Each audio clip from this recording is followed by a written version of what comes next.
పరిపాలనా సౌలభ్యం కోసం ఎప్పుడైతే చిన్న జిల్లాలన్నీ కూడా పెట్టారు, అప్పటి నుంచి అన్ని చిన్న జిల్లాలలో కూడా మళ్ళీ నిర్వహించాలని విద్యార్థులను నిర్ణయించి పాత 10 జిల్లాల్లో ఇప్పటిదాకా 6,000 మందికి శిక్షణ తరగతులు నిర్వహించాం.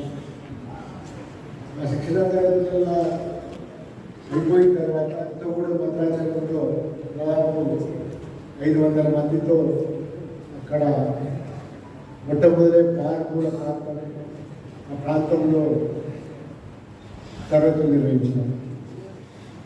ముఖ్యంగా తెలుగు రాష్ట్రాలలో తెలుగు పత్రికా రంగంలో కూడా ఒక చిత్రమైన స్థితి, టాప్లైడ్ వ్యవస్థ ఉండడం, అట్లాగే గ్రామీణ ప్రాంతాల్లో కూడా విలేకరులుగా ఉండడం.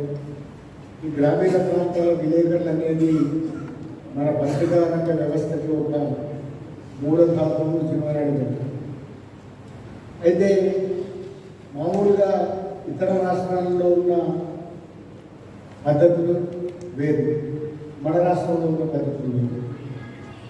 మన రాష్ట్రంలో జర్నలిస్టుల సంఖ్య కూడా టాప్లైడ్ సిస్టమ్ ఉండడం, గ్రామీణ విలేకరులు ఉండడం వల్ల చాలా ఎక్కువ.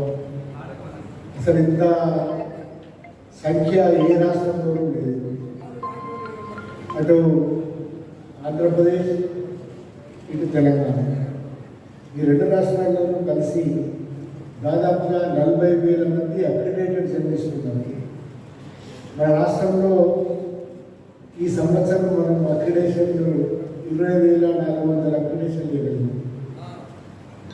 దానివల్ల మనకి మామూలుగా జర్నలిజంలో ఉండే అర్హతలు అంటే డిగ్రీ చదవడం లేదా దానికి సంబంధమైన జర్నలిజం డిగ్రీ చదవడం ఇట్లాంటివన్నీ ఉండేది.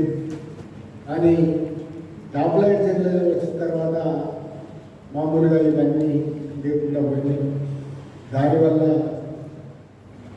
ఈ జర్నలిస్టులకి తరగతులు కంపల్సరీగా పెట్టాలి, శిక్షణ నేర్పాలి అనేది ఒక కాన్సెప్ట్గా అకాడమీ ప్రారంభించింది. నిజానికి ఏం శిక్షణ ఇవ్వగలము అనేది జర్నలిజం కాలేజీలలో వాట్ ఈజ్ వ్యూస్ అట్లా ఇంకా అకాడమిక్ అని అంటారు కదా, అకాడమిక్ శిక్షణ ఇస్తారు. ఈ అకాడమిక్ శిక్షణ వల్ల జర్నలిజంలో రెగ్యులర్గా పనిచేసే సామర్థ్యం కాదు. అందువల్ల అసలు డే టు డే జర్నలిజం ఏమిటి, ఆ జర్నలిజంలో వస్తున్న సమస్యలు ఏమిటి, భాష ఏమిటి, అది వాడకం ఏమిటి, ఇట్లాంటి విషయాలన్నిటి మీద ప్రాక్టికల్గా జర్నలిజానికి ఉపయోగపడే విధంగా, అట్లాగే మీరు ఉన్న స్థితి నుంచి ఇంకొంచెం ముందరికి పోయి స్ట్రింగర్లుగా ఉన్నవాళ్ళు, పార్ట్ టైమర్స్గా ఉన్నవాళ్ళు, రిపోర్టర్లుగా ఇట్లాంటి ఒక అవకాశం రావడం కోసం అనే ఇట్లాంటి ఒక వ్యవస్థను ఏర్పాటు చేసుకుని దాని మీద మీరు చూడండి, మీకు పుస్తకాలు కూడా అందిస్తారు. వచ్చినారు 12 పుస్తకాలు వేస్తారు. ఈ 12 పుస్తకాల సారాంశం ఏమిటంటే మీరు డే టు డే ఇవ్వాలని జర్నలిజాన్ని తెలుసుకోవడం ఒకటైతే, టీవీ జర్నలిజం వచ్చింది కాబట్టి దాని గురించి తెలుసుకోవడం, టీవీ డెస్క్ ఎట్లా పనిచేస్తుంది, రిపోర్టింగ్ ఎట్లా ఉంటుంది ఎలక్ట్రానిక్ మీడియాని, అట్లాగే ఎలక్ట్రానిక్ మీడియా వచ్చిన తర్వాత అంతకుముందు ఉన్న సాంప్రదాయ media, print media, electronic media, తర్వాత ఈ సోషల్ మీడియా నేపథ్యంలో ఈ డిజిటల్ మీడియా నేపథ్యంలో ఈ మూడింటికి సంబంధం ఏంటి. ఇప్పుడు మీరు భవిష్యత్తు అంతా కూడా డిజిటల్ మీడియా వస్తుంది, దాని మీద కూడా క్లాసులు తయారయ్యేవి. ఇప్పుడు మీకు 2 రోజుల తరగతులు ఉంటాయి. ఈ తరగతులకి సరే ఇప్పుడు పెళ్ళిళ్ళు, జర్నలిస్టుల పెళ్ళిళ్ళు అవి అంటున్నారు, కానీ మీకే ఉపయోగం. ఈ తరగతులు యూనియన్లకి వీటికి సంబంధం లేకుండా ఉంటుంది, ఎందుకంటే ఇది అకాడమీ కార్యక్రమం, మీకు అది అర్థమై ఉంటుంది. సూర్యాపేట లాంటిది చాలా చైతన్యవంతమైన ఇక్కడ ఈనాడు ఎడిషన్ వచ్చింది. ఇది ఒక జిల్లా ఏర్పడకుండా కూడా ఒక వార్తా కేంద్రం, ఎందుకంటే నల్లగొండనే ఇట్సెల్ఫ్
అందువల్ల మిత్రులారా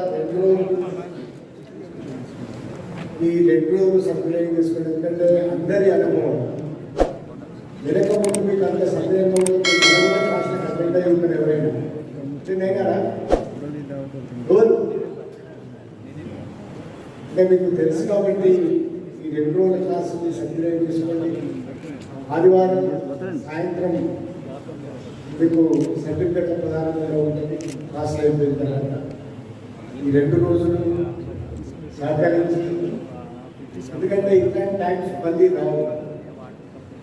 మళ్ళీ క్లాస్ వచ్చి అల్లటప్పగా ఎమ్మెల్యే అయిన వాళ్ళు కాదు. నిజానికి స్టూడెంట్ లీడర్స్గా యూనివర్సిటీ క్యాంపస్ ఉద్రిక్త పరిస్థితుల్లో దాంట్లో అమేకమై పనిచేసిన కిషోర్ గారు, అట్లాగే ఈ సూర్యాపేట ప్రాంతంలో ఉద్యమాలలో ఉన్న మిత్రులు శ్రీనివాస్ గౌడ్ గారు, అట్లాగే సంజీవ్ గౌడ్ గారు, నాయక్ గారు, అట్లాగే రాంబాబు గారు, ఇస్మాయిల్ కూడా మీకు పాత పాపం, ఎందుకంటే ఇక్కడ పనిచేసిన ఇస్మాయిల్ కూడా తెలుసుకున్నారు కూడా, అట్లాగే వీరయ్య, రాంబాబు, జాన్, యోగి. సరే యోగి కూడా మీకు తెలిసిన ఇక్కడ చదువుకున్నాడు, చాలా చేసినాడు కొత్తగా. ఇవన్నీ కూడా మీకు సూర్యాపేట అనేది ఒక ఎపిసెంటర్. సరే చుట్టుముట్టు సూర్యాపేట ఉండడం వల్ల కూడా నైజాము అవన్నీ పక్కకు పెట్టినా కూడా ఆ చైతన్యం నుంచే ఇక్కడ జర్నలిజం పరిణింది. అందుకే ఇంకా చాలా పేర్లు కనబడతాయి ఇక్కడ నుంచి కూడా. ఇప్పుడు ఇంతకు చెప్పిన వాటిని ముందు ఇక్కడ నుంచి అట్లా జర్నలిజంలో ఎదుగుతూ వచ్చిన ప్రాంతం కాబట్టి, ఒక చిన్న ప్రాంతమైనా కూడా ఇవ్వాల జిల్లా అయింది కానీ చిన్న ప్రాంతమైనా ఇక్కడ చాలా మంది జర్నలిస్టులు ఎదుగు వచ్చినాయి. మా ట్రైనింగ్స్ కూడా వర్తమాన పరిస్థితుల్లో జర్నలిజం ఎట్లాంటి మా రూపం తీసుకుంటున్నారు. ఇవాళ ఏదైతే ట్రెడిషనల్ మీడియాలో ఉందో ప్రింట్ మీడియా, దాంతోపాటుగా ఎలక్ట్రానిక్ మీడియా, ఈ రెండింటి తర్వాత వస్తున్న డిజిటల్ మీడియా, అసలు ఏమిటి దాని పరిణామాలు ఏమిటి, ఫ్యూచర్ ఎట్లా ఉండబోతున్నారు, మన ఇవాళ ఉన్న ఫార్మాట్లో ఇవన్నీ ఉంటాయా, కానీ ఉండే అవకాశం లేదు. ఎందుకంటే అందరం కూడా టెక్స్ట్ అలవాటు. మీరు పెద్ద పెద్ద వ్యాసాలు చదవడం అనేది మానేస్తారు చాలామంది. ఎడిట్ పేజ్ అనేది తెలంగాణ మూవ్మెంట్ కాలంలో మన ఉద్యమ కాలంలో అందరికీ ఒక ఆదర్శనీయమైన ఎడిట్ పేజ్, దాన్ని చదివేవాళ్ళు ఆకలింపు చేసుకుంటారు. కానీ పోయింది క్రమక్రమంగా. వాట్సాప్, సోషల్ మీడియా వచ్చిన తర్వాత ఇవ్వాలంటే డెవలప్మెంట్ ఏంటంటే టెక్స్ట్. మీరు చిన్న చిన్న మెసేజ్ చదవడానికి అలవాటు పడారు. చిన్న చిన్న మెసేజ్లలో అనంతమైన సమాచారాన్ని ఇస్తున్నారు. తర్వాత ఏది పాత వార్తగా అన్ని పాత వార్తలు అయిపోయే ఒక సమయంలో మనకు ఆధునిక ప్రపంచంలో తీసుకున్నాం. మీకు ఎట్లా ఉంటుందంటే మినిట్ టు మినిట్ మీకు ఏది తెలియకముందే మీ వాట్సాప్లో మీకు న్యూస్ రాకముందే తెలుస్తుంది. తెల్లారి పేపర్ వస్తుంది. ఈ వాట్సాప్లో వచ్చిన తర్వాతనే మీకు ఎలక్ట్రానిక్ మీడియాలో వస్తుంది, టీవీలలో వస్తుంది. టీవీలలో వచ్చిన తర్వాత పేపర్లు వస్తుంది. పేపర్లలో వచ్చిన దాన్ని ఎందుకు చదివే వాళ్ళు ఎట్లుంటుందంటే విశ్లేషణలు, ప్రజెంటేషన్, దాని మీద ఒక సమగ్రమైన అవగాహన రావడానికి చూసేవాళ్ళు. అంటే న్యూస్ సమగ్రత అంటే కదా, ఏదైనా క్రైమ్ జరిగిందనుకుంటే క్రైమ్ చుట్టూ ఉన్న విషయాలన్నీ రావడానికి పేపర్ మీద ఆధారపడదు. అట్లాంటి పరిస్థితులు కూడా మారబోతున్నాయి అనేది మనకు అర్థమవుతుంది.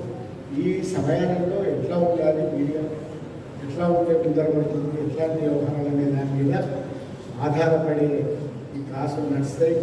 దయచేసి ఈ 2 రోజులు కోఆపరేట్ చేస్తారని ఆశిస్తూ ఉన్నాను. ఇదే సెషన్ ముఖ్యంగా కిషోర్ గారిని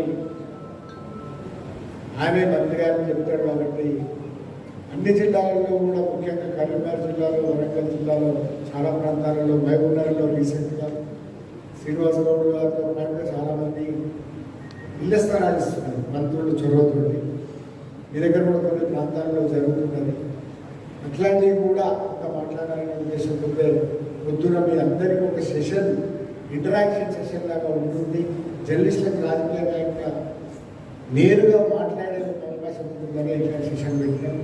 సరే వేరు పరిణామాల వల్ల మంత్రి గారికి రాలేకుండా పోయినారు. ఎందుకంటే తెలుసుకోవాలి కాబట్టి పరిణామాలు, నేషనల్ పరిణామాలలో కొంత అక్కడ ఉండాల్సి వచ్చింది. నేను గారు మంత్రి ఆపుకోవడానికి కారణం వేరే ఏం లేదు, అక్కడ ఉండాల్సి వచ్చింది. ఎమ్మెల్యే గారు వచ్చినారు, మాట్లాడతారు మీతో. ఈ లోపల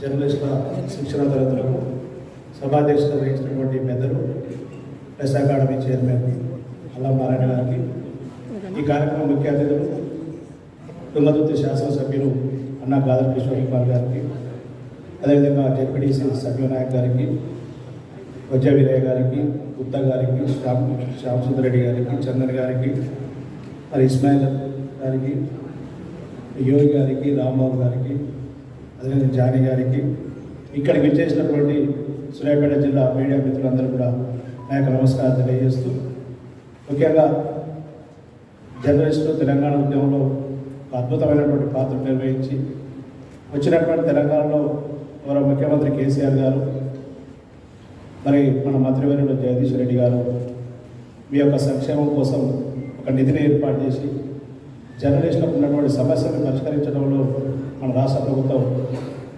ఎంతో ముందడుగు ఉన్నది. తప్పకుండా జర్నలిస్టు యొక్క పాత్ర, వారు ఆనాడు తెలంగాణ కోసం వారు కూడా కలిసి ప్రయాణించినటువంటి సందర్భాలు చాలా ఉన్నాయి. ముఖ్యంగా తెలంగాణ ఉద్యమంలో సూర్యాపేట ప్రాంతంలో మాలాంటి వాళ్ళు ఏళ్ల మీద లెక్క పెట్టేటువంటి వాళ్ళు మేము తెలంగాణ ఉద్యమం చేసే సమయంలో ఈ సూర్యాపేట జిల్లాలో ఉన్నటువంటి సూర్యాపేట పట్టణంలో ఉన్నటువంటి జర్నలిస్టులు మాకు బ్రహ్మాండమైనటువంటి అద్భుతమైనటువంటి వారి యొక్క మద్దతుని ఇచ్చి మమ్మల్ని ముందుకు నడిపేయడం జరిగింది. ముఖ్యంగా ఇప్పుడు కూడా అవకాశం రాలే. నా మీద ఆనాడు జరిగినటువంటి దాడిలో ఒక నిమిషంలో నేను చనిపోయేవాడు. పెద్ద గొడవ జరుగుతూ ఉంది. చివరిగా నన్ను టార్గెట్ చేసి నా మీద దుండగులు వచ్చి మొత్తం కాలువలు పడేసి తొక్కుతుంటే వెంటనే మన మీడియా మిత్రులను చుట్టుపట్టినారు. ఆ యొక్క కెమెరాలు ఆ మీడియా వాళ్ళ ద్వారా వెంటనే వాళ్ళు వద్దు వద్దు మీడియా ఉన్నది, కెమెరాలు ఉన్నాయి, మీడియా మిత్రులు మనం తప్పుకోండి అని చెప్పేసి ఆ రాయి ఎత్తుకున్న రాయి కూడా పక్కనేసి వెళ్ళిపోయిన సందర్భం.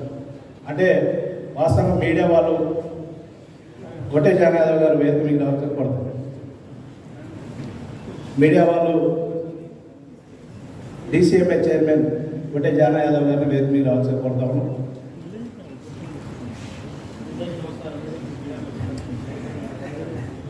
జర్నలిస్టుల శిక్షణ కార్యక్రమ సభాధ్యక్షులు తెలంగాణ మీడియా అకాడమీ చైర్మన్ పెద్దలు అల్లం నారాయణ గారికి, మరి ఈనాటి కార్యక్రమానికి ముఖ్య అతిథులు, మరి మనందరికీ తెలుసు బడుగు బలహీన వర్గాల్లో ఒక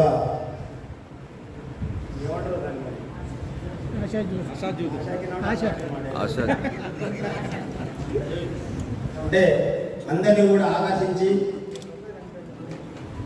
మరి ఎవరు పోయి ఏ సమస్య మీద చెప్పుకున్న స్పందించేటటువంటి నేచర్ ఉన్నటువంటి మన యువ నాయకులు అన్న కిషోరన్న గారికి, అదేవిధంగా గౌరవ గ్రంథాలయ సంస్థ అధ్యక్షుడు అన్న నిమ్మల శ్రీనివాస్ గౌడ్ గారికి, మున్సిపల్ చైర్పర్సన్ సోదరి అన్నపూర్ణ గారికి, సోదరులు సంజీవ్ నాయక్ గారికి, అదేవిధంగా వేదిక మీద ఉండబడినటువంటి మీడియా ప్రతినిధులందరికీ కూడా పేరు పేరున నమస్కారాలు తెలియజేస్తూ, అదేవిధంగా మీడియా వేదిక ముందు ఉండబడినటువంటి అన్ని రకాల పత్రికా ఎలక్ట్రానిక్ మీడియా మిత్రులందరికీ కూడా పేరు పేరున నా యొక్క నమస్కారాలు, ధన్యవాదాలు తెలియజేస్తాను.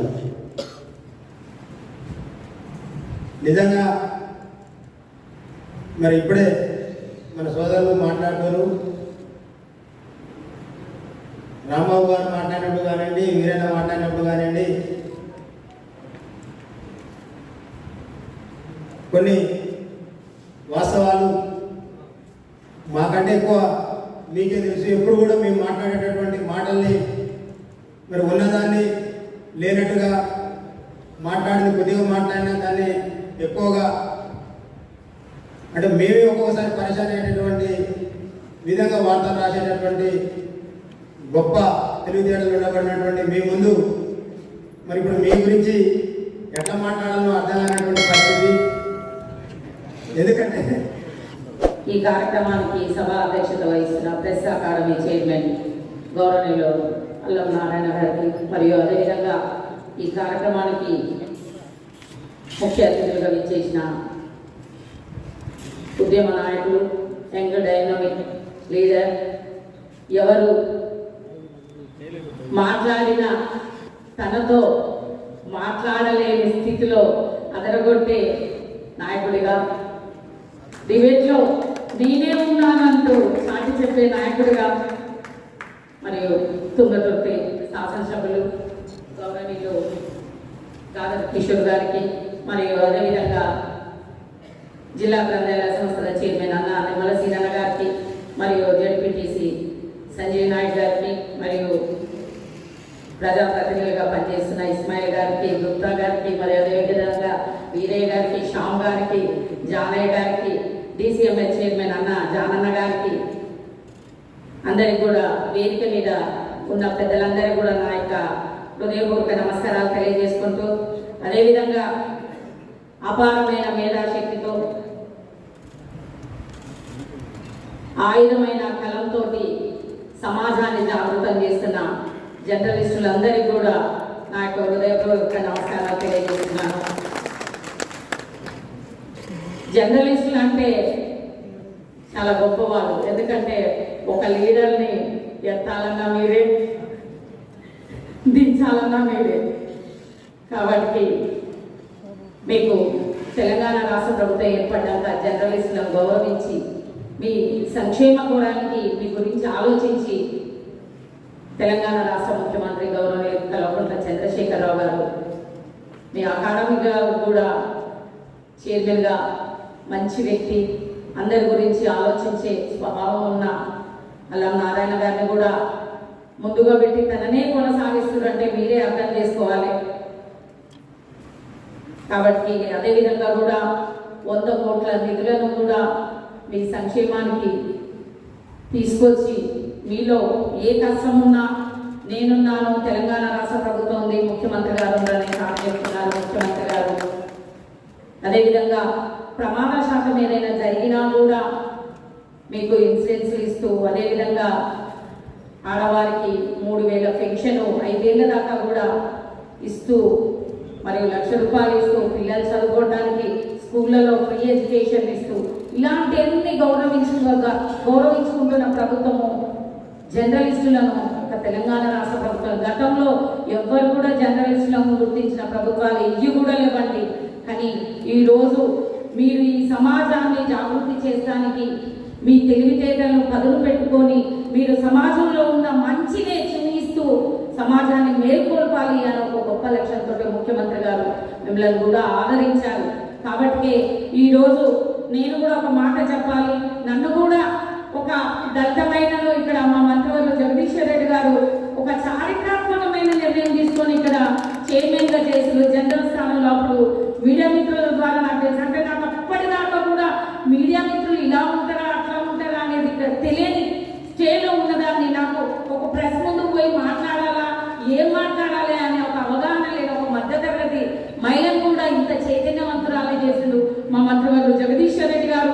మీడియా మిత్రులని కూడా నేను తెలియజేసుకుంటున్నాను. ఎందుకంటే ప్రతిదీ కూడా మీడియా ముందు ఆచితూచి మాట్లాడాలి, క్రమశిక్షణతో ఉండి మాట్లాడాలి, నియ నిబద్ధతతో ఉంటేనే మీడియా మనల్ని అన్ని విధాలా కూడా గమనిస్తుంటున్నాయి అనే ఒక భావాన్ని రాజకీయ నాయకుల్లో కల్పిస్తూ మేము మీడియాకు భయపడుతూ పనిచేసుకుంటూ పోవాలనే ఒక గొప్ప సందేశాన్ని కూడా మాకు రుజువు చేయించారు. ఆ బాటలోనే కూడా నేను కూడా ఇక్కడ పనిచేసుకుంటూ పోతున్నా. అదేవిధంగా మా మంత్రివర్యులు జగదీశ్వర్ రెడ్డి గారు కూడా ఒక గొప్ప లక్ష్యంతో నన్ను ఇక్కడ చైర్పర్సన్గా చేసినప్పుడు మీడియా మిత్రులందరూ కూడా చాలా ఆదరించారు, చాలా మంచి నిర్ణయం తీసుకున్నారు మంత్రివర్యులు జగదీశ్వర్ రెడ్డి గారిని. మీరందరూ మాట్లాడినప్పుడు నాకు చాలా ఆనందం వేసింది. అంటే ఒక మంచిని జర్నలిస్టులు స్వీకరిస్తారు, అది ఏదైనా కానీ అని ఒక మంచి వార్తను మీరు వినిపించినప్పుడు నాకు చాలా సంతోషం ఉంది. అదేవిధంగా కూడా మీడియా మిత్రులు కూడా ఒకటి, మేమందరం కూడా ఒకటిగా ఉండాలి, కలిసికట్టుగా ఉండాలి. ఏ కష్టం వచ్చినా కూడా మేమందరము ఏది వచ్చినా మేము ఎదుర్కొని పని చేసుకోవాలి అని ఒక యూనియన్గా మీరు పనిచేస్తే ఏదైనా సాధించగలుగుతారు. అదేవిధంగా కూడా మా సూర్యాపేట ప్రాంతంలో జర్నలిస్టుగా అన్న రవణ చనిపోయినప్పుడు కానివ్వండి, కేవీఎల్ గారు చనిపోయినప్పుడు కానివ్వండి, అంటే ఆర్థికంగా ఆదుకుంది తెలంగాణ రాష్ట్ర ప్రభుత్వం.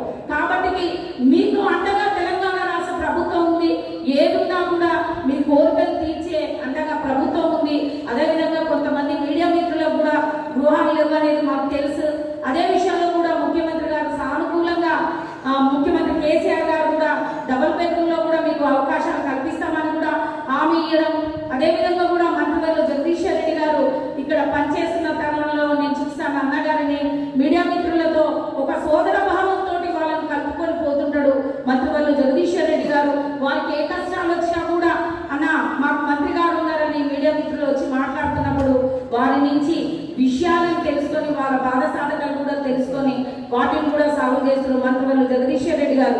కాబట్టికే ఉద్యమం నుంచి వచ్చిన ఈ నాయకులందరూ ఇక్కడ ఉన్నారు. కాబట్టికే ఈ రోజు తెలంగాణ రాష్ట్రం బంగారు తెలంగాణ దశలో ముందుకెళ్తుంది.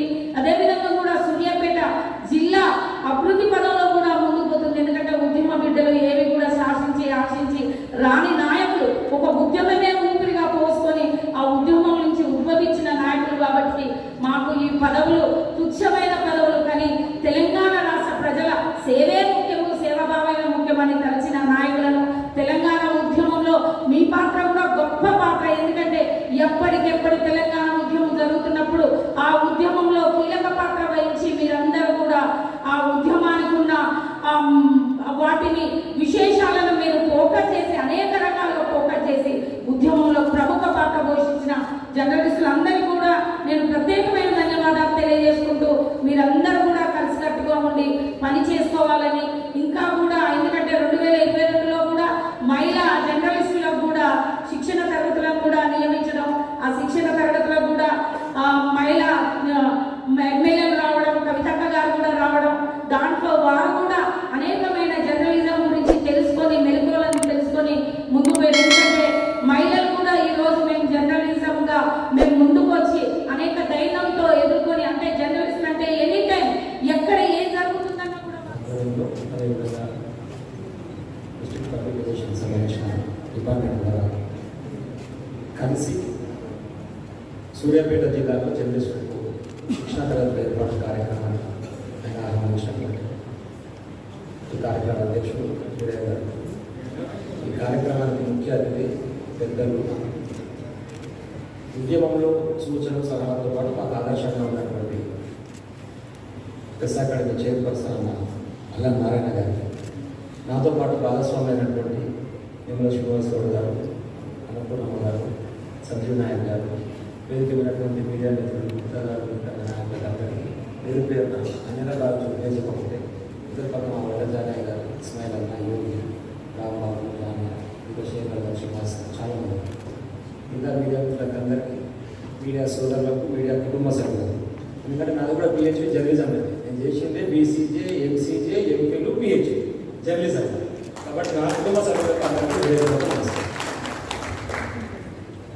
అది ఇప్పుడు శిక్షణ తరగతులు అనేటువంటి కాన్సెప్ట్, అదొకటి మీడియా అకాడమీ ఉండదనేటువంటిది, దాంతో ఇలాంటి కార్యక్రమాలు చేస్తున్నటువంటిది, తద్వారా మీడియాని జాగృతం చేయొచ్చు, అలా పనిచేసిన జర్నలిస్టులు జాగృతం చేయొచ్చు, వాళ్ళ నైతిక విలువలను పెంచవచ్చు, వాళ్ళ యొక్క మెలకువలను పెంచవచ్చు, వాళ్ళ నైపుణ్య సామర్థ్యాన్ని పెంచవచ్చు అనేటువంటి విషయం మొదటిసారి మాసటానికి ఉన్నటువంటి జేఎన్టీయూ ఫైనాన్స్ కాలేజీలో వీరు శిక్షణ తరగతులు ఏర్పాటు చేసిన ఆహ్వానిస్తే ఆ కార్యక్రమం నేను పార్టిసిపేట్ అయితే అప్పుడు తెలిసింది ఓ ప్రెస్ అకాడమీ అనే దానికి కూడా కొద్దిగా పని ఉంటుంది, వాళ్ళు కూడా పనిచేస్తాడు.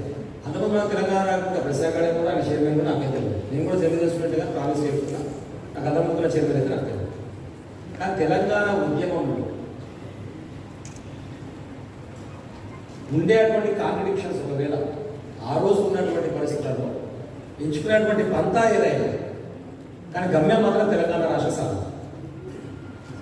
ఆ దారులలో రకరకాలుగా చాలామంది చాలా రకాల ప్రయత్నం చేసిన జయశంకర్ గారు మాత్రము ఈ 50 సంవత్సరాల తెలంగాణ ఉద్యమంలో దాన్ని మర్చిపోయే పరిస్థితి ఉండొద్దు అని చెప్పేసి దాన్ని మొత్తాన్ని కూడా రికార్డ్ చేసి గ్రంథస్థం చేసి బడ్జెట్ గ్రంథస్థం చేసి తెలంగాణ జరుగుతున్న అన్యాయాన్ని గ్రంథస్థం చేసి 10 మంది ఉన్నా 10 లక్షల మంది ఉన్నా ఆ మీటింగ్ అటెండ్ అయ్యి సమానమైన ఉపన్యాసం చెప్పారు. 10 మందికైనా గంట చెప్పే, 10 లక్షల మంది సభలైనా గంట చెప్పే. 10 మందికి ఎందుకు సార్ కింద సమయం ఇచ్చి వీడిదాకా చెప్తున్నారంటే ఉద్యమం తెలంగాణ అనేటువంటి పదాన్ని వీళ్ళు మర్చిపోయేటట్టు చేస్తారు ఈ ఆంధ్ర సమాజం. కాబట్టి తెలంగాణ ఉద్యమాన్ని బతికించడం కోసం 10 మంది ఉన్నా సరే నేను అడిగిపోయి నా యొక్క విషయాలను చెప్పి ఉద్యమాన్ని లైవ్లో పెట్టాలి, బతికించి పెట్టాలని చెప్పేసి ఆ సందర్భాన్ని చూసినటువంటి సందర్భంలో మధ్యలో మన భువనగిరిలోనే పెద్ద ఉద్యమం పెద్ద మీటింగ్ దగ్గరగా రావడం జరిగిన దాని తర్వాత మళ్ళీ కేసీఆర్ గారు వచ్చి తెలంగాణ రాష్ట్రాన్ని ఏర్పాటు చేసిన తర్వాతనే ఉధృతమైనటువంటి ఉద్యమం కొనసాగింది, తెలంగాణ రాష్ట్ర ఏర్పాటు సాధ్యమైంది. ఆ క్రమంలో రకరకాల మార్గాలు ఉండటం, కొద్దిమంది ఫ్రెండ్ పేరుతో ఉండొచ్చు, ఇంకో పేరుతో ఉండొచ్చు, సామాజిక తెలంగాణ పేరుతో ఉండొచ్చు, బహుజన తెలంగాణ పేరుతో ఉండొచ్చు, భౌగోళిక తెలంగాణ పేరుతో ఉండొచ్చు, ఏ పేరుతో ఉన్నా అందరి లక్ష్యం మాత్రం తెలంగాణ. ఆ క్రమంలో తెలంగాణ జర్నలిస్టుల ఫోరం ఏర్పాటు చేసుకుని దాని ఆధ్వర్యంలో కలిసిన వాళ్ళని కలవని మనసు కలవడం అందరం ఒక దగ్గర జమ చేసి అందరం కలిసి కొట్లాడుకోవాలనేటువంటి ఒక నేపథ్యాలు ముందుకు తీసుకుపోయి చాలా సందర్భాల్లో చాలా ర్యాలీలల్లో పెద్దగా అయితే సుందరయ్య విద్యార్థి కేంద్రం నుంచి మనం పోయింది చాలా పెద్దగా. అప్పుడు మేము కూడా విద్యార్థి నాయకులుగా పార్టిసిపేట్ అయ్యాం. ఇతని అనుమానాల మీద వాళ్ళకి ఎక్కువ అవగాహన ఉంది కాబట్టి ఉద్యమాల మీద మాట్లాడి ఏం చేయాలి సార్ ఇట్లా చేయాలి సార్ అంటే బ్యాక్గ్రౌండ్ అంటే అలంకారం సార్ ఈ తుపాకి రాజ్యం కాబట్టి అగ్రెసివ్ ఎక్కువ ఉంటుంది డైరెక్ట్ కొట్టాలి అన్నట్టుకుంటుంటుంది అంతా. ఫస్ట్ ప్రొడ్యూస్ వల్ల అండర్గ్రౌండ్లో పనిచేసి బయటకు వచ్చి తర్వాత మీడియాలో పనిచేస్తారు. ఆంధ్రప్రభలో బెంగళూరులో ఆ నుంచి విజయవాడ 13 ఏళ్ళు అమరజ్యోతి 2 సంవత్సరాలు చేశాను.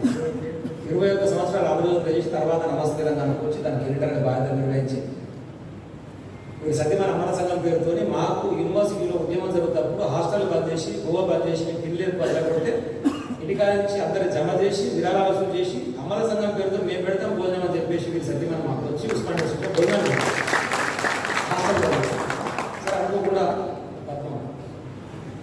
మన పరామర్శించారు. ఇంటికి పోయి పరామర్శించిన రోజు ఎదురుగా నమస్తే తెలంగాణ పేపర్ తెలంగాణ వచ్చిన రోజు ఇట్లా చేయబడుతున్నటువంటి పేపర్ ఫ్రేమ్ కట్టించారు. మీరేంటి అంతే కదా అంటే అన్ననారాయణ ఉత్తగానే మీడియా అకాడమీ చైర్మన్ కాబట్టి జర్నలిస్టుల top position media academy chairman కదా ఉత్తగానే అవుతాడా?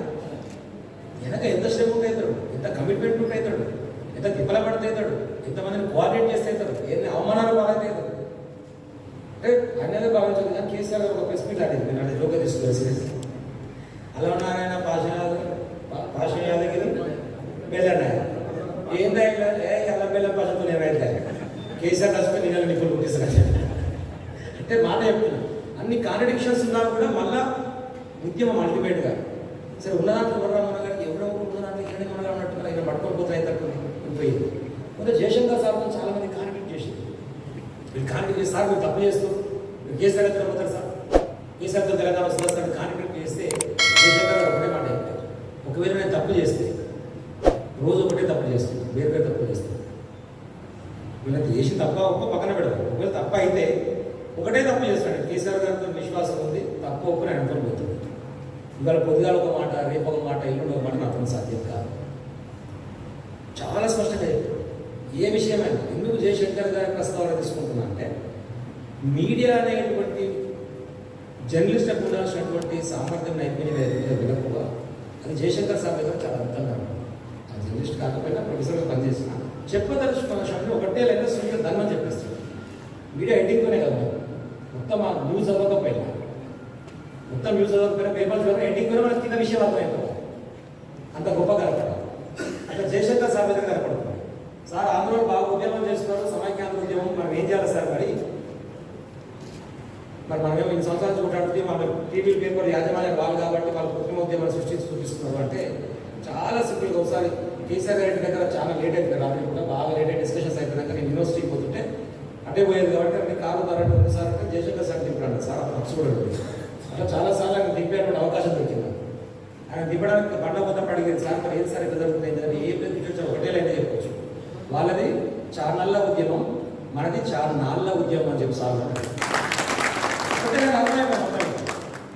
అంత స్పష్టంగా ఒక లైన్ ఇచ్చి నువ్వు చెప్పేసి వెళ్ళిపోతే కదలకనేటువంటి ఒక నేపథ్యం అంటే ఇలాంటివి ఎందుకు చెప్తున్నా అంటే మనకు అవసరం మీద ఉపాధం పోపినా తెలంగాణ మీద ఉన్నటువంటి అభిమానం గురించి తెలంగాణ నాయకత్వాన్ని తెలంగాణ ఉద్యమాన్ని రెండింటి బతికించింది.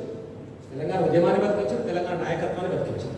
ఇందాక నిమ్మల సింగ్ గారు చెప్పినట్టుగా రాయత్యక్షుడు అతనికి కథన అయ్యేది మీడియా ఉంది కాబట్టి ఆ కెమెరాల వాడికి భయపడి నేను అలా బయటపడ్డా మీ పుణ్యాన్ని నేను బతుకున్నా అని చెప్పి ఉస్మాన్ యూనివర్సిటీ మాట్లాడుతుంది.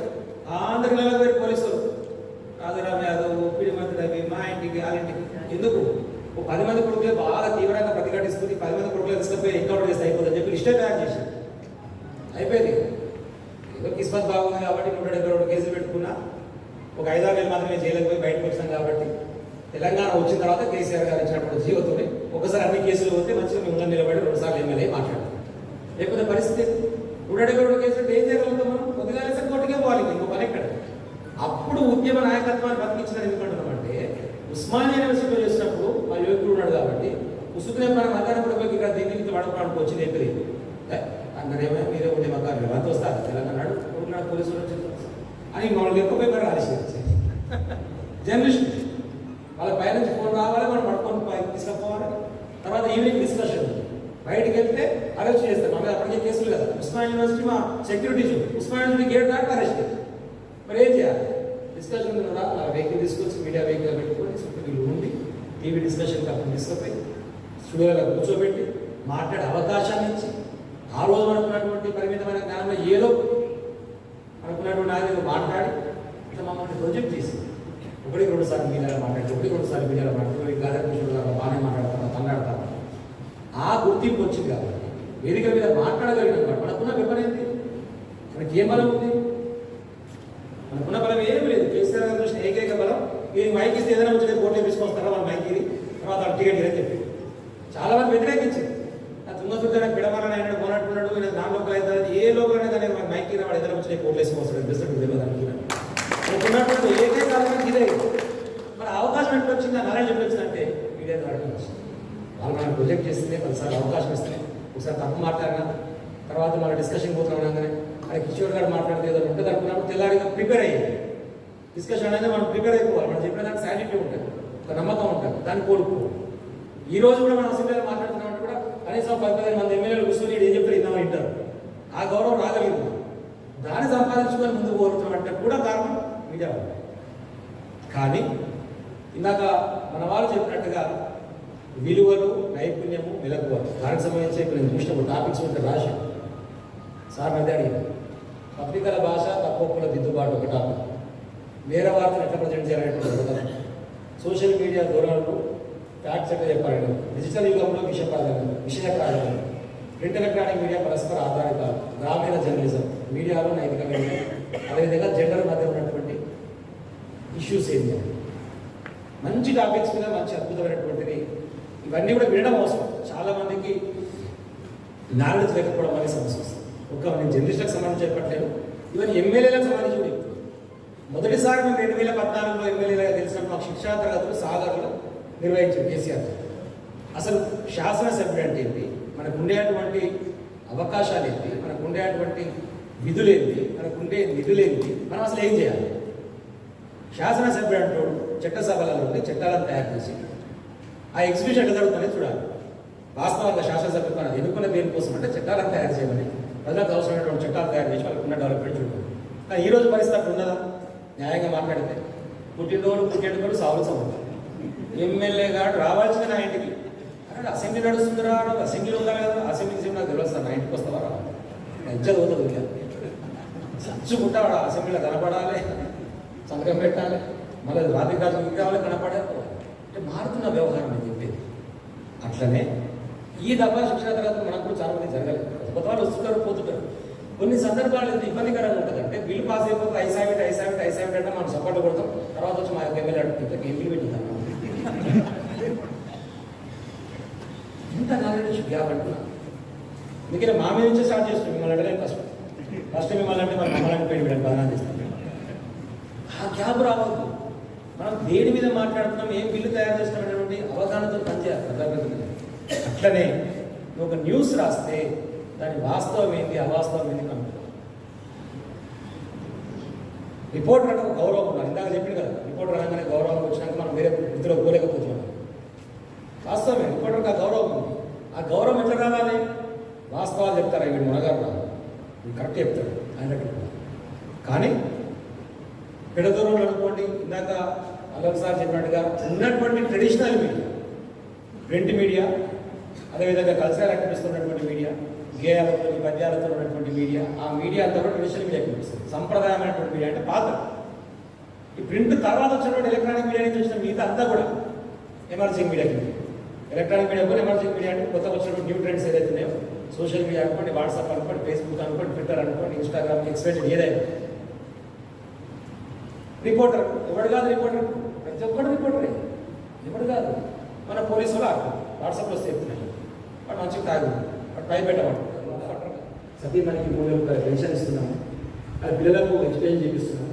ఈ పరిస్థితి ఇప్పుడు చెప్పిన ఈ పరిస్థితి చాలా గొప్పగా ఉంది, అంత ఆహా ఓలా అయిపోయిందని అన్నాడు. కానీ కనీసం జర్నలిస్టులను గుర్తించి ఎత్తుగా విశ్లేషణ పట్టించినటువంటి పరిస్థితి భారతదేశంలో ప్రస్తుతం ఉండబడినటువంటి 28 రాష్ట్రాల తెలంగాణ తప్ప ఎక్కడ లేదు.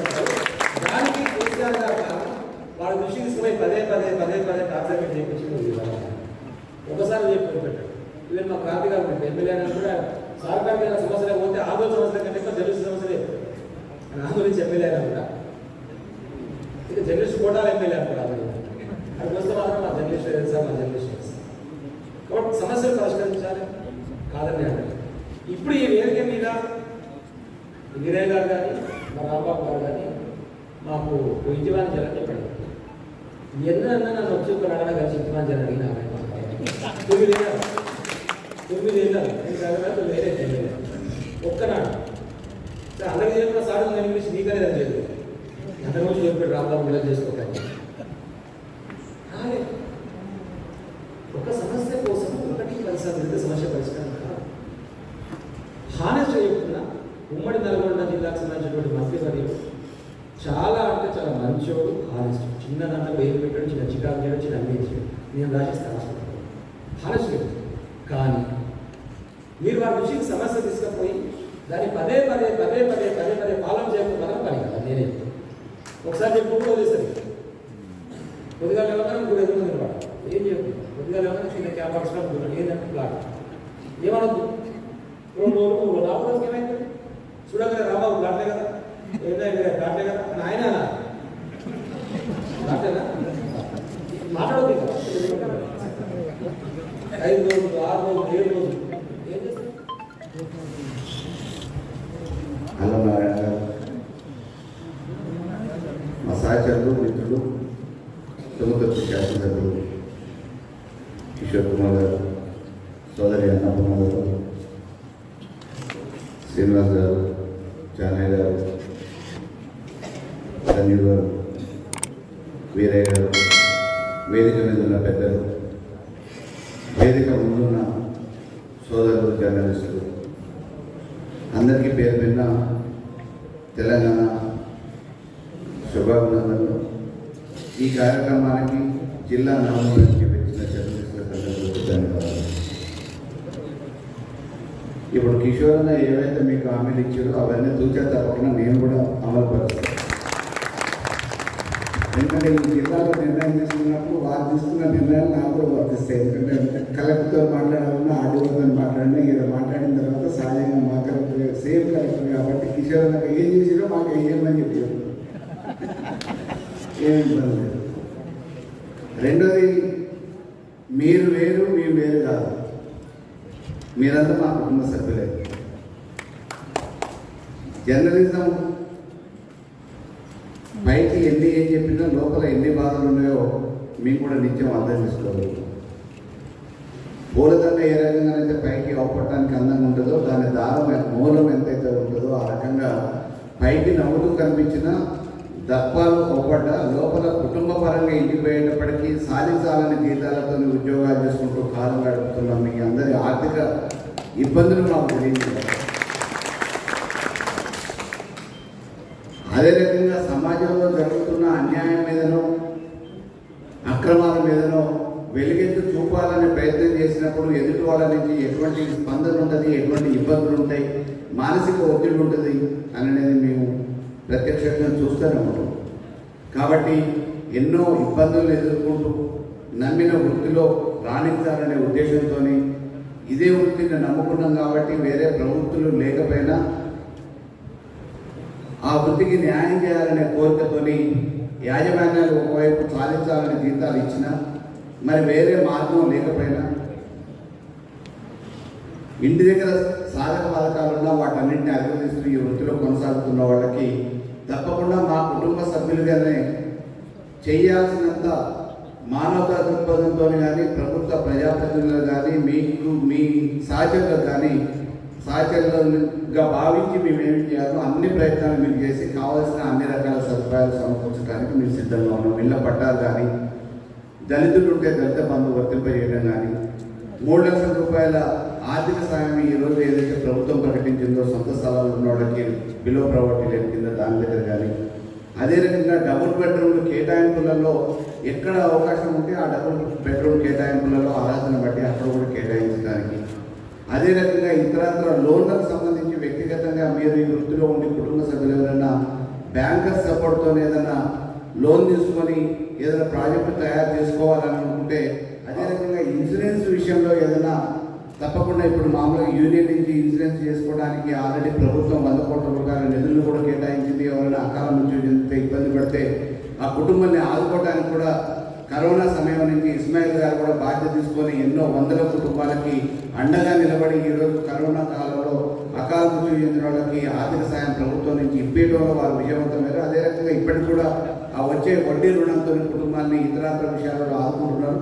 దానికి అదనంగా మా పరిధిలో ఉన్నంత వరకు మేము కూడా ఎంతో అంతో ఆదుకోవడానికి మీ కుటుంబ సభ్యులుగా మేము ఎప్పుడు అందుబాటులో ఉంటూ మేము వేరు కాదు అందరం కలిసి ఈ సమాజాన్ని బాగు చేయడానికి శస్త్రచికిత్స చేద్దామని చెప్పేసి తెలియజేస్తూ చదువుతున్నాం.